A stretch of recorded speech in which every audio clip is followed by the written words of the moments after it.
కార్యక్రమాన్ని ప్రారంభించే ముందుగా గురువు గారికి వందనాలు తెలియచేసుకుంటూ పాల్గొన్న మీ అందరికీ ధన్యవాదాలు.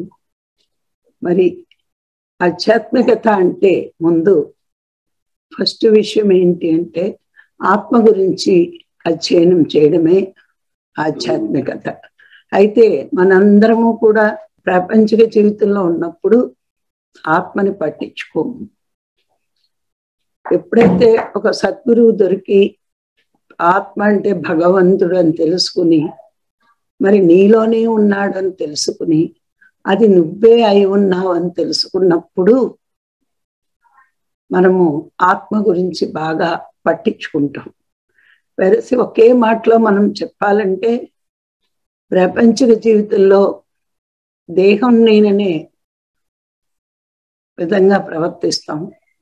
ఆధ్యాత్మిక జీవితంలోకి వచ్చేటప్పటికి ఆత్మే నేను అని అన్నట్టుగా మనం ప్రవర్తిస్తాం. అసలు ఆధ్యాత్మికత అంటే దేహం నేననుకునే మన స్థితి నుంచి ఆత్మే నేను అనే స్థితికి ఎదగడమే.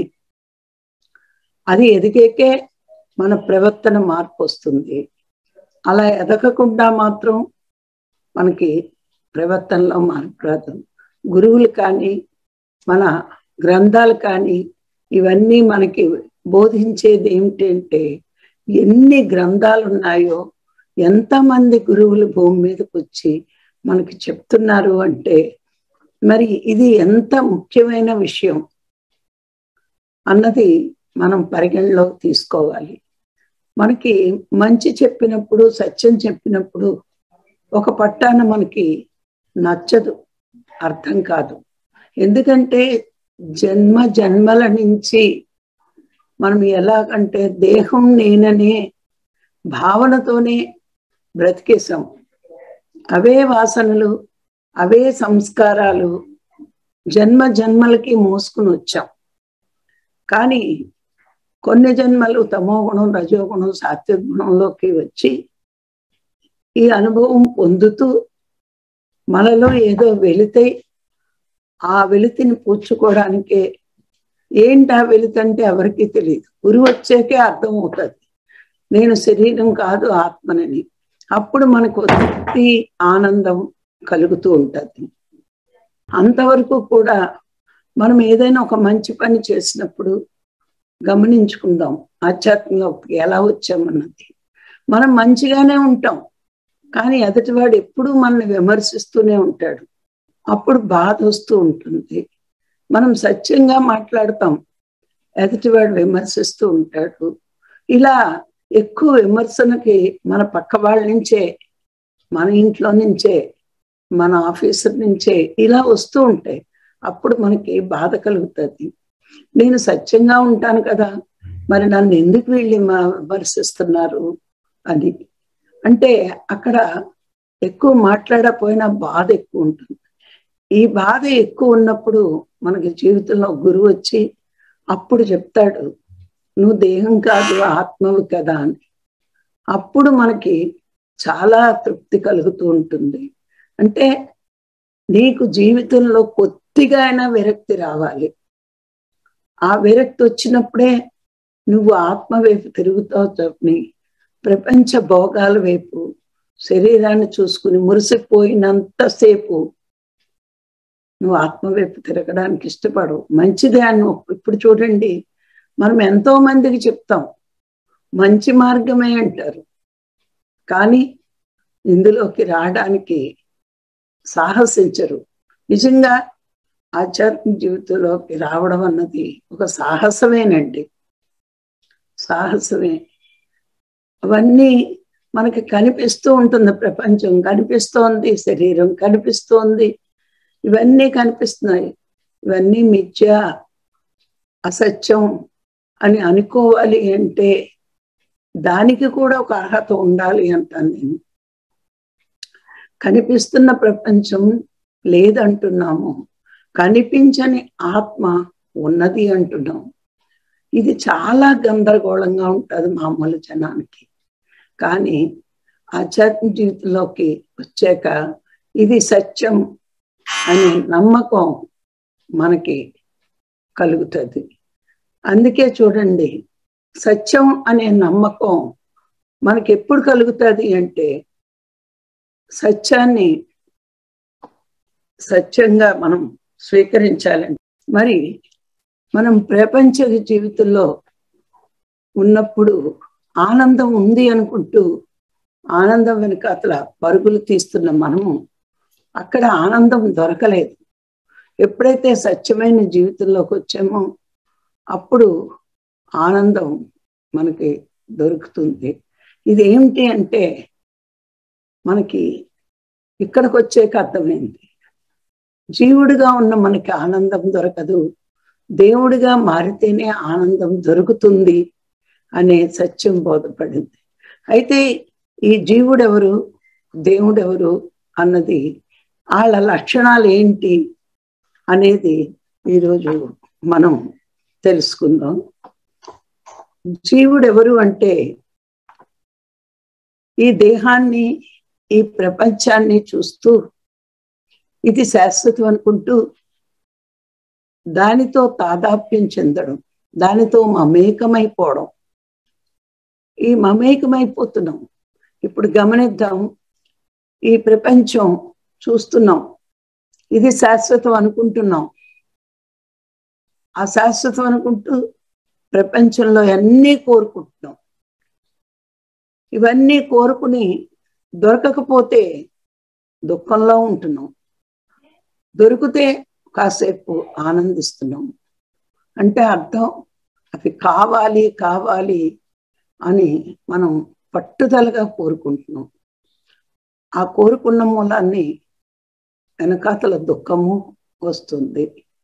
అలాగే శరీరం నేననుకుంటూ మనకి శరీరానికి ఏ బాధ కలిగినా బాధపడుతూ, మరి ఆ శరీరానికి సంబంధించిన వాళ్ళకి ఏ బాధ వచ్చినా బాధపడిపోతూ నా వాళ్ళు నా వాళ్ళు నా వాళ్ళు అనుకుంటూ మితిమీరి బాధపడుతున్నాం. ఈ రెండిట్లోని ఎప్పుడైతే ప్రపంచంలోని శరీరంతో ఇంద్రియాలతోటి మమేకమైపోతామో మనం ఇంకా జీవుడివే కానీ దేవుడు కాదు. ఎప్పుడైతే వాటి నుంచి విడిపోతామో అప్పుడు దేవుడిగా ఎదుగుతాం.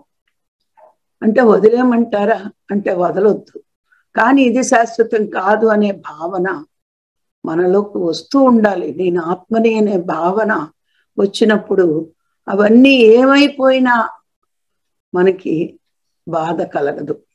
ఇప్పుడు చూడండి, పత్రిగారు మరణం సంబరమే, జననం సంబరమే అన్నారు. అంటే నువ్వు దైవం అయినప్పుడు ఆ సంబరం ఏంటో అర్థం అవుతుంది. జీవుడు అయినప్పుడు దుఃఖంలో ఉంటాం. అది అందుకే ఆయన రెండో సంబరం అన్నారు. దేనికి?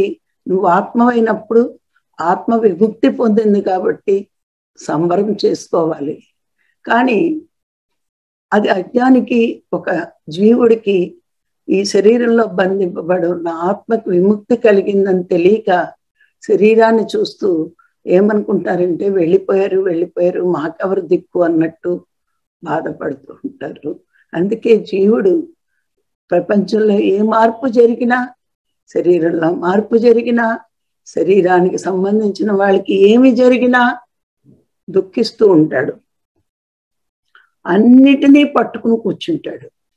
అంటే నాది నాది నాది నాది, నేను నేను నేను అని. ఇంకా తర్వాత పాయింట్, క్షణక్షణం ప్రపంచం మారుతుంది, మార్పు చెందుతూనే ఉంది. చూడండి, ఒక 100 సంవత్సరాల క్రితం 1000 సంవత్సరాల క్రితం ఉన్నది కల్చర్ ఇప్పుడు ఉందా అంటే ఖచ్చితంగా లేదని చెప్పుకోవచ్చు. ఒక 100 సంవత్సరాల క్రితం ఏ ఊర్లోని ఇన్ని అపార్ట్మెంట్లు లేవు, మారిపోతుంది. అలాగే అప్పుడున్న పంటలు ఇప్పుడు లేవు. అలా గమనిస్తే ప్రపంచంలో ప్రతిదీ మార్పు చెందుతూనే ఉంది. అలాగే మన శరీరం కూడా పుట్టినప్పుడు కంటే కూడా మార్పు చెందుతూనే ఉంది శరీరం. మరి ఈ మార్పుల్ని గమనిస్తూ మైమరిచిపోయేవాడే జీవుడట. ఆ మార్పుల్నే గమనిస్తున్నాడు. అలాగే అది గమనిస్తూ అబ్బా ఎంత అద్భుతం అనుకుంటున్నాడు. అలాగే ప్రతి దాన్ని మార్పుని గమనిస్తూ ఇక్కడ చెప్పేది ఏంటి అంటే మార్పుని కాదు, మార్పు వెనకాతల ఉన్న భగవంతుణ్ణి గుర్తించుకుంటే అబ్బా ఈయనకంటే అద్భుతం ఆయన అని అనిపించాలి. కానీ మనం అది అనిపోవట్లేదు. ఎంత అద్భుతం ఎంత అద్భుతం అనుకుంటున్నాం ప్రతిదాన్ని. తన నిజస్వరూపాన్ని మర్చిపోతాడు జీవుడు. మర్చిపోయి శరీరాన్నే చూసుకుంటూ ఆ శరీరానికి ఏది కలుగుతున్నా ఏది చూస్తున్నా ఏదైనా చిన్న దెబ్బ తగిలినా ఇంకా జీవితంలో అన్నీ కోల్పోయినట్టే అని బాధపడతాడు. ప్రతిదానికి అక్కడ వాడికి తెలియదు ఇది ఎందుకు వచ్చింది, ఈ రోగం, ఈ బాధ ఎందుకు వచ్చింది అని తెలియదు. కానీ ఆ జీవుడికి అర్థం కాదు, నేను ఇన్ని పూజలు చేస్తున్నాను, నేను ఇన్ని చేస్తున్నాను, నాకే కష్టాలు వస్తున్నాయి, దేవుడికి దయలేదు అని అనుకుంటాడు. కానీ దైవంగా ఎదిగే మానవుడు, ఆధ్యాత్మికంగా ఉన్నవాడు ఇవన్నీ నా కర్మల వల్లే వస్తున్నాయి అనుకుంటాడు. కానీ అది దేవుడి వల్ల రాలేదు అనుకోవాలి. ఎంతవరకు నీవు బాధల కష్టాలకి బాధపడుతూ ఉంటావో అంతవరకు నువ్వు జీవుడివే. ఏదో మనం క్లాసులు వినేసి ధ్యానం చేసినంత మాత్రాన దైవంగా మారం. మనలో ఈర్ష, అసూయ, ద్వేషాలు ఇవన్నీ ఉంటూ ఎదుటివాడి ఉన్నతిని ఓర్చుకోలేక, ఎదుటివాడికి ఏదైనా పేరు ప్రతిష్టలు వస్తే ఈర్ష పడుతూ మనము ఉన్నాము అంటే మనకి ఇంకా జీవుడి కిందే మనము లెక్క. ఎవరినైనా గౌరవించాలి. వాడు పెద్దవాడు అవనివ్వండి, చిన్నవాడు అవనివ్వండి, చదువు రానివాడు అవనివ్వండి, చదువు వచ్చినవాడు అవనివ్వండి, ఎవరినైనా సరే గౌరవించే మనస్తత్వం వస్తే నువ్వు జీవుడు కాదు. ఎందుకంటే నాలాంటి వాడే, తను కూడా ఆడు ఆత్మస్వరూపుడే అని నువ్వు ఒక్క క్షణమైనా అనుకోగలిగితే నీ ఎదుగుదల ఉన్నట్టే. కానీ మనము ఇంట్లో తాదాప్యం, ఇంద్రియాల్లో తాదాప్యం చెందాం, శరీరంలో, మనసులో, ప్రపంచంలో. అది ఎప్పుడు వరకు వదలదో మనకి, మనం జీవుడిగానే బతుకుతాం. ఇక మనం ఎలా ఉంటామంటే ఏమంటే ఒక మహా ధనవంతుడు ఒక బిచ్చగాడు వేషం వేసుకున్నాడట. వేసుకుని తాను ధనవంతుడని మర్చిపోయి ఆ వేషం నిజం అనుకుంటూ ఆ వేషంలో వచ్చాననే మాట మర్చిపోయి మరి జనం తిట్లు ఇవన్నీ బాధలు అవమానాలు తలుచుకుంటూ ఏడుస్తున్నాడట. అలా ఉందట మన పరిస్థితి. ఏంటి, మనం ధనవంతులం కానీ వేషం వేసుకొచ్చాం. అంటే ఆత్మస్వరూపులమైన మనము, భగవంతులమైన మనము ఒక శరీరధారిగా వచ్చి కర్మలు అనుభవించడానికి శరీరాన్ని తెచ్చుకుని ఈ విషయం మర్చిపోయి బిచ్చగాడి వేషం వేసుకున్న ధనవంతుల్లాగా ఆ వేషంలో మమేకమైపోతే దుఃఖమే. ఇది వేషం అని తెలుసుకుంటే దుఃఖం ఉండదు. మమేకమైపోయాడు కాబట్టి జీవుడు.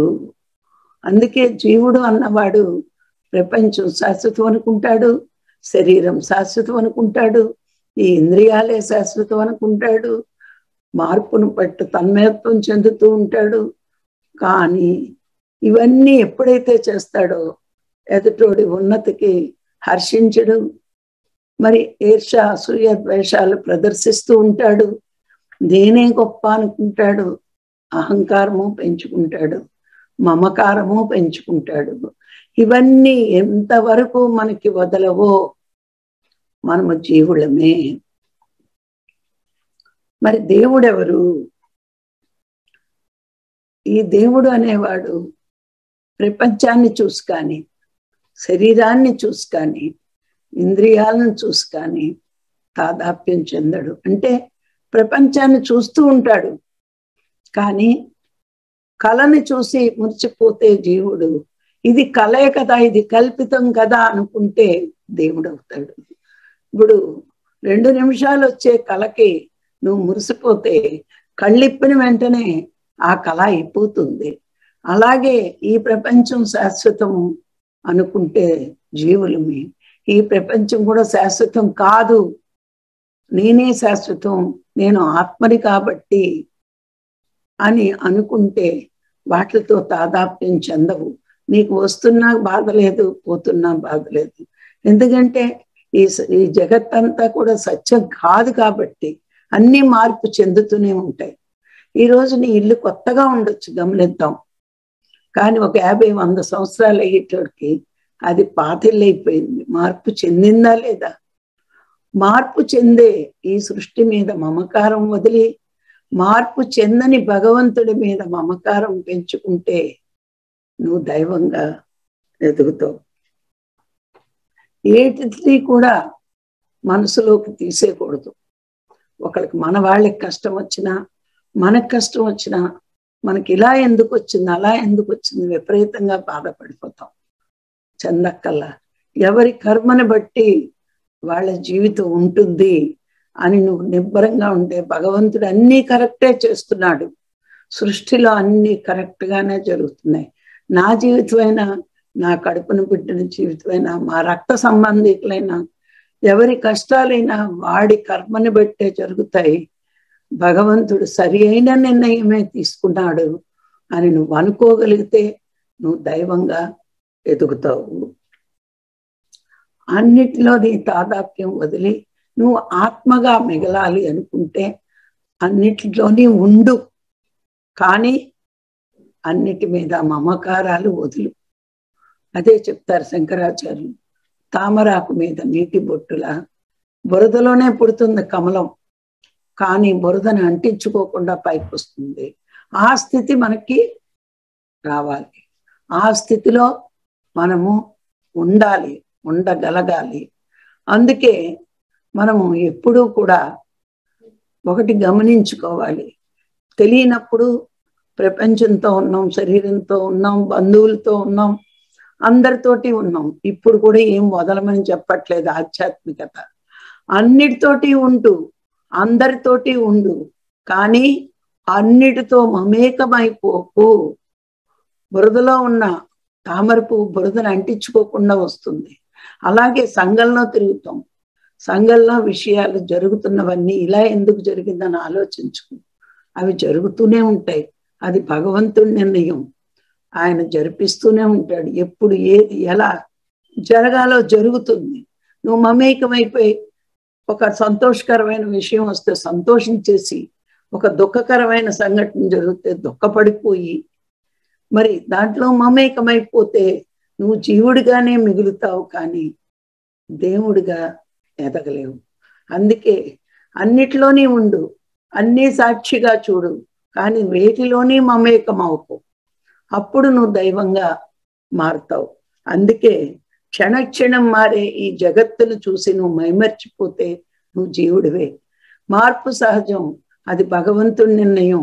ఇందులో నేను తాదాప్యం చెందవలసింది ఏమీ లేదు.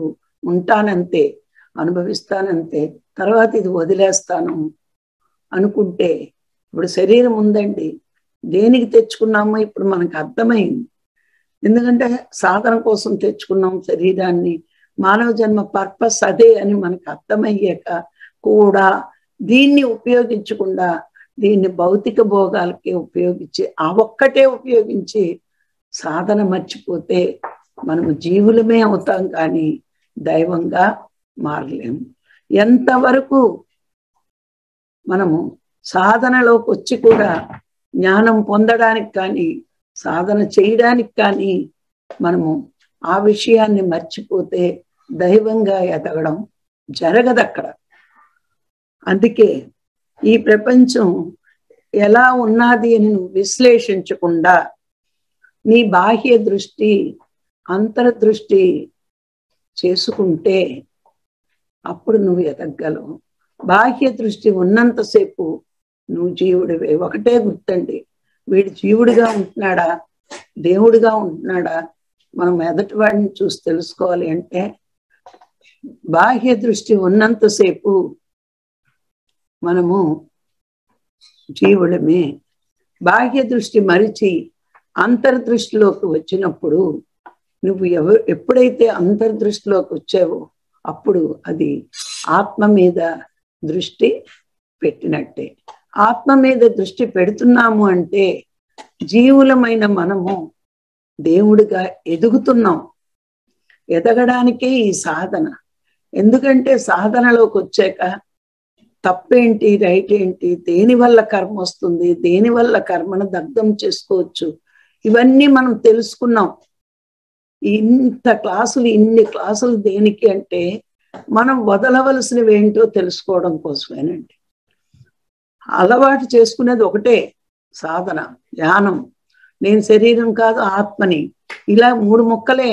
కానీ వదలవలసినవి వదలలేక మనం ఏం చేస్తున్నాము అంటే ఆత్మలమని మర్చిపోయి ప్రపంచంలోకి వెళ్తున్నాం. ధ్యానం చేసి శుభ్రపడుతున్నాం, ఈ మనసును శుభ్రం చేసుకుంటున్నాం. కానీ ప్రపంచంలోకి వెళ్ళి ఏం చేస్తున్నాము, మళ్ళా బురదను అంటించుకుంటున్నాం. ఎంత ఎక్కువ అంటించుకుంటామో వదులుకోవడానికి అంత కష్టం అవుతుంది. అందుకే మనకి అవసరం లేని, మనవి కానివి ఇలా ఎన్నో విషయాలు చూసుకుంటే అవి మనకి సంబంధం ఉందా లేదా గమనించండి. ఒక్కసారి మనకు ధ్యానంలో ఎవరైనా ఆలోచన ఎవరికైనా వస్తే ఆ టైంలో మీరు ఆ ఆలోచన గమనించి వీడు నన్ను గుర్తుపట్టుకుంటాడో లేదో, నేనెందుకు వీడిని ఆలోచనలో తెచ్చుకోవడం అనుకున్నప్పుడు మీకు వెంటనే ఇంకా ఆలోచన చెయ్యబుద్ధి కూడా కాదు, అక్కడే కట్ చేసేస్తారు. అలాగే ఏదైనా సరే ఒక్కొక్కసారి మనకి సంబంధం లేనివి కూడా మనం వేసుకుంటాం. ఆ సంబంధం లేనివి వేసుకుని ఇంకా ఇంకా భారం పెంచుకుంటాం. నువ్వు ఎంత ప్రపంచం మీద, శరీరం మీద, ఇంద్రియాల మీద భారం పెంచుకుంటావో అంతవరకు నువ్వు జీవుడిగానే మిగులుతావు. అవన్నీ నువ్వు వదలగలిగితే, ఆత్మ మీదే ఆసక్తిని పెంచుకుంటే మనము దేవుడిగా ఎదుగుతాం. అందుకే బుద్ధుడు అన్నాడు, ఆత్మాశక్తి, విషయ విరక్తి, ఈ 2 ఉంటేనే సాధకుడు ఎదుగుతాడు. ఇప్పుడు చెప్పుకున్నాం, పిచ్చగాడు వేషం వేసిన ధనవంతులు మనము అని. అలాగే ఆత్మ భగవంతుడని తెలుసు, ఈ శరీరం తొడుక్కుని కర్మల వల్ల ఎక్కడెక్కడో పుట్టి నాకు ఇది లేదు అది లేదు అనుకుంటున్నాం. కానీ అనుభవం కోసం పుట్టాము, నేను దైవం కోసం ఎదగడానికి పుట్టాను అనే ఒక సత్యం తెలిసినప్పుడు మన చుట్టూరు పరిస్థితులు ఎలా ఉన్నా, ఏ సమస్యలు ఉన్నా, ఇవన్నీ కూడా ఒక అనుభవాలే. ఈ అనుభవాలు ఎలా ఉంటాయి అంటే ఒక్కొక్కసారి ఈ శరీరం కూడా వదిలేద్దామా అన్నంత బాధలు ఉంటాయి. కానీ ఈ ఆధ్యాత్మంలోకి వచ్చాక మనకి ఇవన్నీ చూస్తున్నప్పుడు అన్ని ఈ కష్టాలు కానీ, ఈ బాధలు కానీ, ఈ కన్నీళ్ళు కానీ ఇవన్నీ అనుభవాలే. నేను వీటికి తాదాప్యం చెందితే జీవుడిని అయిపోతాను, లేదు దేవుడిగా ఎదుగుతున్నప్పుడు ఇవన్నీ వస్తాయి అని అనుకుంటే దైవంగా ఎదగడం పెద్ద కష్టమేమీ కాదు. కానీ పరీక్షలు మాత్రం చాలా ఎక్కువ ఉంటాయండి. ఆ పరీక్షల్ని గమనించుకోవాలి. మనం గమనించుకుంటూ ఎప్పటికప్పుడు నేను ఆత్మని కదా, ఇవన్నీ నా చుట్టూరు నేనే తెచ్చుకున్నాను అని ఎప్పటికప్పుడు అనుకుంటూ మరి మనం ముందుకి ఎదగాలి. అందుకే జీవుడు ఎలా ఉంటాడో తెలుసుకున్నాం, దైవంగా ఎదిగే వాళ్ళు ఎలా ఉంటారో, దైవం ఎలా అవుతారో తెలుసుకున్నాం. కాబట్టి ఈ ఆధ్యాత్మికతలో తెలుసుకున్నది ఆచరణలో పెట్టుకోవడమే మరి మన పని. పక్కవాడి గురించి ఆలోచన కానీ, మనకు సంబంధం లేని వాళ్ళ గురించి ఆలోచన కానీ, ఇవన్నీ చేయడం వల్ల మన టైమే ఎక్కువ వేస్ట్ అయిపోతూ ఉంటుంది. మన ఎదుగుదల కొంచెం వెనక్కి వెళ్తూ ఉంటాం. అందుకని ఏ లక్షణాలు ఉండకూడదో తెలుసుకోవాలి, ఏ లక్షణాలు అలవాటు చేసుకోవాలో మనము తెలుసుకోవాలి. అందుకని ఈరోజు జీవుడెవరో దేవుడెవరో మనం తెలుసుకున్నాం. అలా ప్రవర్తించాలి, ఆచరణలో పెట్టుకోవాలి.